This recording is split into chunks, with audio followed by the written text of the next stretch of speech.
Seperti pada negara lainnya, Indonesia mengalami pandemi COVID-19, dan pandemi COVID-19 berdampak terhadap perekonomian.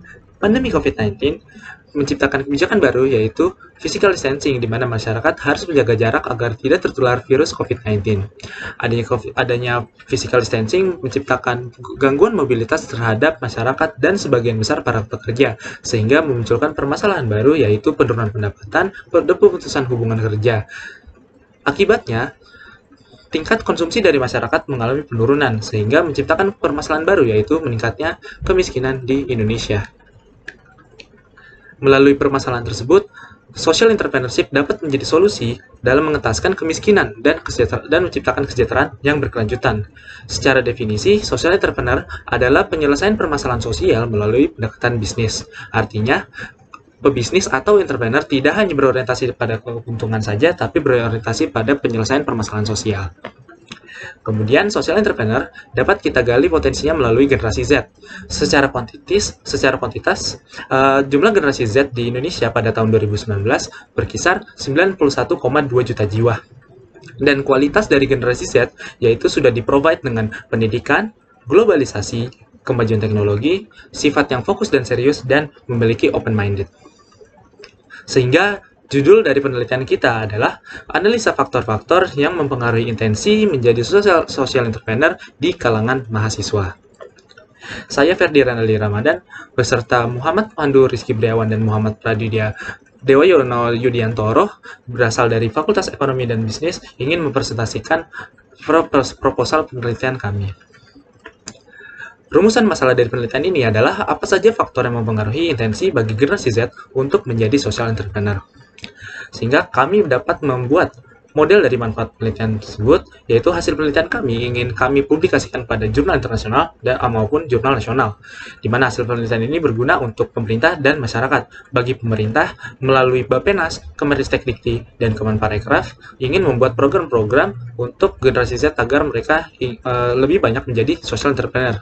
Melalui masyarakat, hasil penelitian kami akan kami fokuskan kepada komunitas entrepreneurship sehingga banyak social entrepreneur yang dapat tercipta dari adanya komunitas entrepreneurship kepada generasi Z.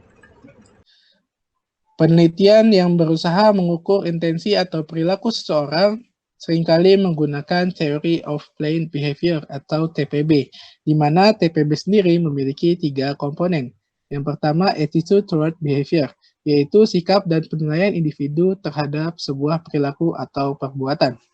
Yang kedua, subjective norm, yaitu merupakan norma sosial yang dirasakan oleh individu ketika akan melakukan atau tidak melakukan suatu perbuatan. Yang ketiga, perceived behavioral control, yaitu merupakan persepsi individu tentang seberapa mudah atau sulit suatu perbuatan ketika akan dilakukan.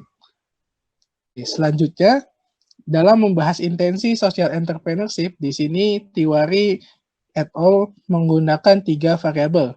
Yang pertama, kecerdasan emosional, yaitu kemampuan untuk mengelola stres dan mengelola emosi. Hal ini penting karena sebagai social entrepreneur mereka akan memecahkan masalah sosial di masyarakat. Yang kedua, kreativitas.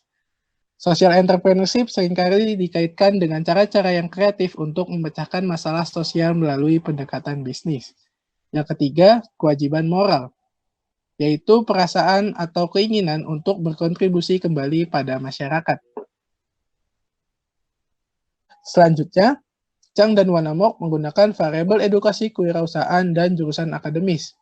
Variabel ini mempengaruhi variabel TPB dalam mempengaruhi intensi mengenai social entrepreneurship.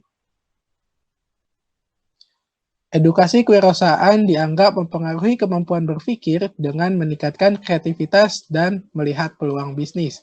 Sementara jurusan akademis dianggap bisa mempengaruhi pada perbedaan nilai yang dipahami dan persepsi individu pada intensi social entrepreneurship. Oleh karena itu, berikut kerangka penelitian kami dari variabel-variabel yang merujuk pada penelitian sebelumnya. Kelima variabel yang telah dijelaskan sebelumnya akan mempengaruhi variabel-variabel TPB yang akan mempengaruhi intensi seseorang untuk menjalankan kewirausahaan sosial. Metode penelitian yang kami gunakan dalam penelitian kami kali ini ada dua, yaitu adalah metode kuantitatif dan metode kualitatif. Selanjutnya, dalam pengambilan sampel, kami menetapkan mahasiswa sebagai target sampling kami. Kenapa? Karena mahasiswa dapat merepresentasikan generasi Z yang mana memiliki tahun kelahiran di atas 1997. Mahasiswa yang kami pilih adalah mahasiswa yang sedang berkuliah di universitas yang ada di daerah Jakarta, yang mana nanti tiap mahasiswanya itu memiliki kampung halaman di Provinsi DKI Jakarta, Jawa Barat, Yogyakarta, Sulawesi Selatan, Sulawesi Tenggara, dan Gorontalo. Keenam provinsi yang saya sebutkan tadi adalah 6 provinsi yang memiliki tingkat ketimpangan ekonomi paling besar di Indonesia.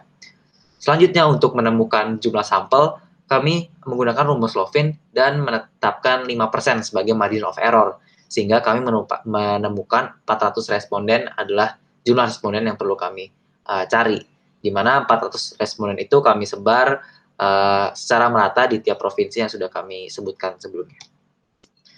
Model penelitian yang kami pilih dalam penelitian kali ini adalah Structural Equation Modeling, SEM. SEM ini sangat cocok untuk diterapkan dalam penelitian yang melibatkan aspek perilaku di dalamnya. Seperti yang kita tahu, perilaku manusia itu sangat kompleks, di mana banyak sekali faktor yang akan mempengaruhi bagaimana seorang manusia itu berperilaku. Jadi setiap variabel itu kemungkinan akan banyak sekali error yang dapat terjadi dari setiap variabel tersebut. Dan SEM ini dapat mengkalkulasi setiap error tersebut dengan baik. Dan SEM ini memiliki dua model. Pertama adalah model pengukuran untuk menggambarkan variabel laten dengan indikator-indikatornya, dan dilanjutkan dengan model struktural untuk menggambarkan hubungan antara variabel laten dengan variabel laten lainnya. Selanjutnya adalah metode kualitatif melalui in-depth interview. Jadi sistemnya, setelah kami mendistribusikan kuesioner untuk kepentingan metode kuantitatif, kami memilih beberapa responden untuk kami lakukan wawancara secara langsung, dengan harapan kami bisa menggali lebih banyak informasi untuk mendukung penelitian kami dalam hal intensi seseorang untuk menjadi social entrepreneur. Berikut adalah rancangan penelitian kami dimulai dari identifikasi masalah, tinjauan pustaka, dengan penentuan pertanyaan, tujuan, hipotesis penelitian, dan lain-lain. Lalu kami melakukan brainstorming dengan dibantu dosen pembimbing kami. Lalu ada analisis data primer dan pengumpulan data primer. Dilanjutkan dengan serangkaian uji hipotesis ulang, baik itu data primer maupun data sekunder. Dan terakhir, hasil penelitian kami akan disajikan melalui bentuk laporan dan kesimpulan. Berikut adalah jadwal penelitian kami, kurang lebih 4,5 bulan waktu yang kami butuhkan, dimulai dari tahap pertama yaitu persiapan, sampai tahap keempat yaitu pembuatan hasil dan kesimpulan. Berikut merupakan anggaran biaya dari penelitian kami.